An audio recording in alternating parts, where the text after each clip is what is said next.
संवेदनशील असलेलं ते आंदोलन त्याची ही गरिमा घालवून टाकलेली आहे। आणि उपोषण करणारा माणूस हा एवढा सात्विक, शोषिक, विनम्र, लोकशाही प्रति आदर, वेगवेगळ्या नेत्यांप्रती, वेगवेगळ्या कम्युनिटींप्रती, जातींप्रती, त्यांच्या नेत्यांप्रती प्रचंड शोषिक भावनेचा नम्र माणूस असतो की जो उपोषण करतो।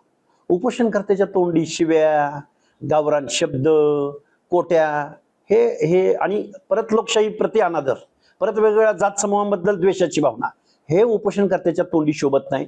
त्यामुळे उपोषण आणि उपोषणकर्त्या, सामाजिक कार्यकर्त्याची गरिमा या वारंवार होणाऱ्या उपोषण, रोजचं मड त्याला कोण रड, त्यामुळे ही परिस्थिती आहे। त्यामुळे आम्ही उपोषण वगैरे करणार नाही, तर आम्ही ओबीसी बांधवांना जागृत करण्यासाठी आम्ही महाराष्ट्रभर 100 सभा घेत आहोत। 100 सभा झाल्यानंतर महाराष्ट्राला कळेल की ओबीसीची संख्या किती, ओबीसीची ताकद किती, ओबीसीच्या युथला, ओबीसीच्या तरुणांच्या मनामध्ये काय आहे, हे आम्ही दाखवण्याचा प्रयत्न या 100 सभांच्या माध्यमातून निश्चित करू। बसायचे तुम्हाला तुम्ही जे सभा लावलेल्या आहेत सगळीकडे, एकंदरीत जो आक्रोश आहे तो टिकण्याचा प्रयत्न तुम्ही करत आहे, दुसरीकडे उपोषण न होणार आहे ते कसा प्रतिसाद मिळेल त्यांना आणि आपलंही स्टेटस काय? हे बघा, प्रतिसादापेक्षा महाराष्ट्रातला ओबीसी, भटक्या विमुक्त जाती जमाती एकत्र आल्या पाहिजेत हा दृष्टिकोन आमच्या डोळ्यासमोर आहे।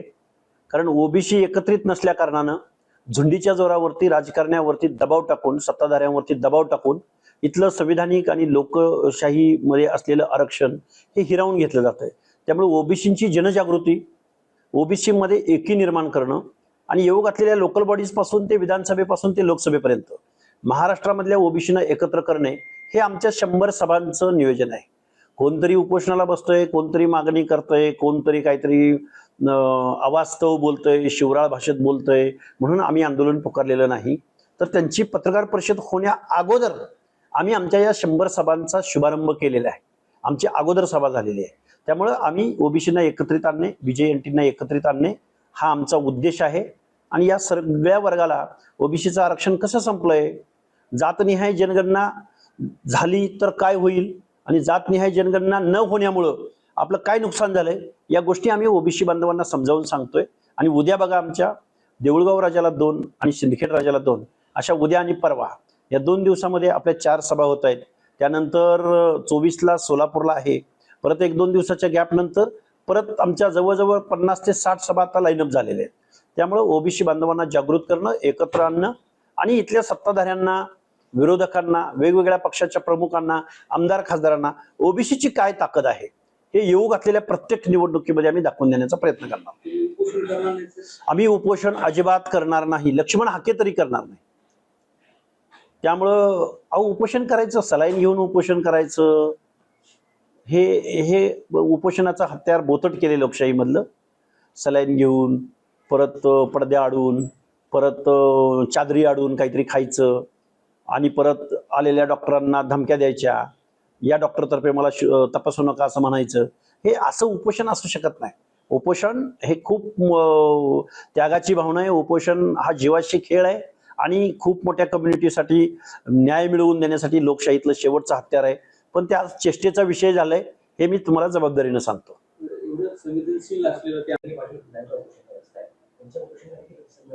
त्यांना प्रतिसाद किती मिळेल, काय मिळेल, आमच्यापेक्षा तुम्हाला पत्रकार बांधवांना खूप चांगलं माहिती आहे।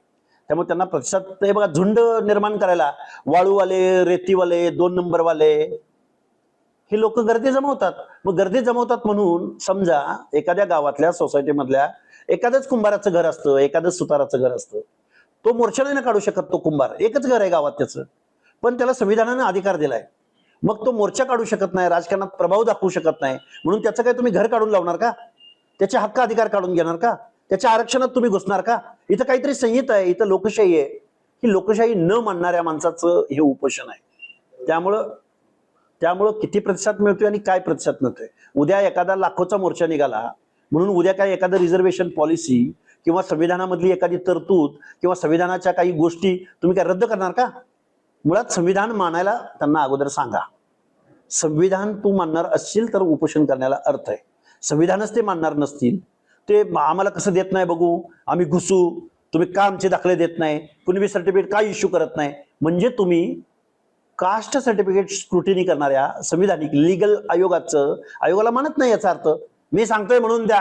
हा एखादा हुकुमशहा सांगतो की जो कायदा पाळत नाही, जो लोकशाहीची मूल्य पाळत नाही, जो इतर जात समूहाबद्दलचा आरक्षणाबद्दलचा आदर बाळगत नाही, तोच माणूस अशी भाषा बोलू शकतो ना.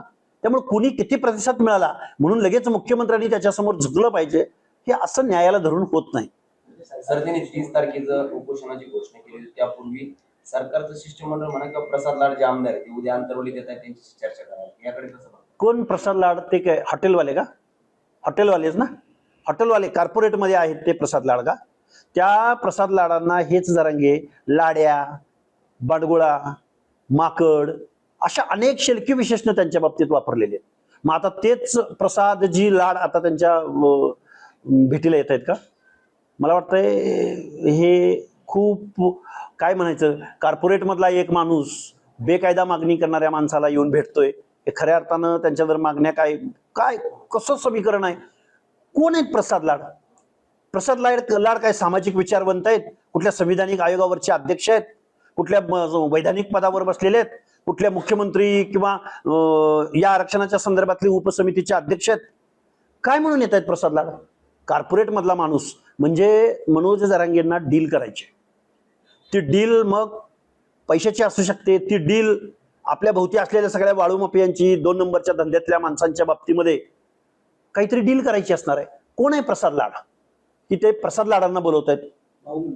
भाऊ, लाड भाऊ. हेच बांडगुळ होते, हेच माकड होते, हे लाड्या होते, ते आज भाऊ झालेले आहेत. म्हणजे यांना कॉर्पोरेट मधलं काहीतरी खुणावत आहे, काहीतरी डील होणार आहे याच्या पाठीमागं, तेव्हाच लाड यायला लागलेत. अदरवाईज संविधानिक जर काही माहिती पाहिजे असती किंवा एखादं संदीप शिंदे वगैरे वगैरे वगैरे असली नावं आम्हाला समजू शकलो असतो ना आम्ही, किंवा महाराष्ट्राचा अटर्नी जनरल जाणं, विधितज्ञ जाणं, हेही आम्ही समजू शकलो असतो. अरे हॉटेल चालवणारा, आउटसोर्सिंगद्वारे कॉन्ट्रॅक्ट घेणारा, कमिशन बेसिसवर कॉन्ट्रॅक्ट देणारा माणूस, हा माणूस जरांगेंनी कसा काय निवडला? मला वाटतं ह्याच्या मागं खूप मोठं काहीतरी डील आहे. मनोज जरांगे हे आता डीलपती झालेले आहेत असं माझं सरळ म्हणणं आहे.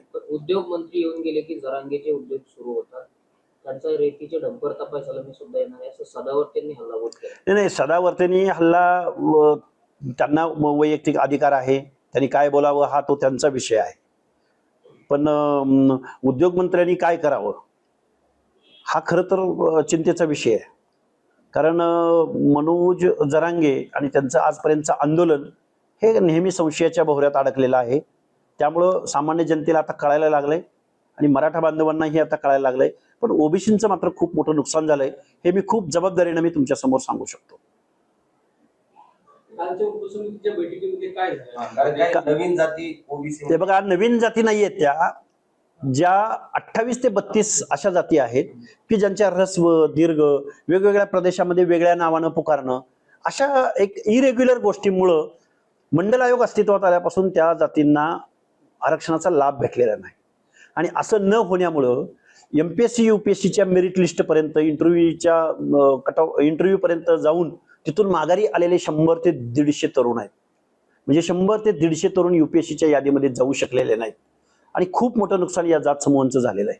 त्यांची यादी मी काल मंत्रिमंडळाच्या उपसमितीला दिलेली. महाराष्ट्रामध्ये त्यांचं काय नाव आहे आणि केंद्राच्या यादीमध्ये काय नाव आहे आणि त्यामुळे त्यांचं कसं नुकसान झालंय हे मी महाराष्ट्रामधल्या 6 ओबीसीच्या मंत्र्यांना, की जी ओबीसी साठी सब कमिटी आहे मंत्रिमंडळाची, त्यांच्यासमोर मांडण्याचा प्रयत्न केलाय.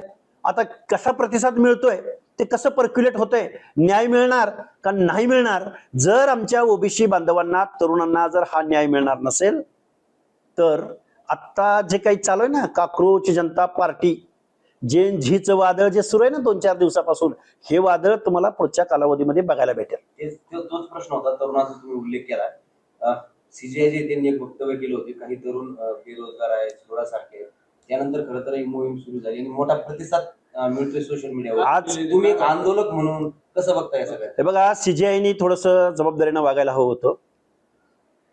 चीफ जस्टिस ऑफ इंडिया म्हणजे सीजीआय जर असं बोलत असतील आणि तरुणांची संख्या किती मोठी आहे, त्याच्या हातामध्ये फोन आहे, अँड्रॉइड फोन आहे, सोशल मीडियाचा जमाना आहे, डिजिटल जमाना आहे.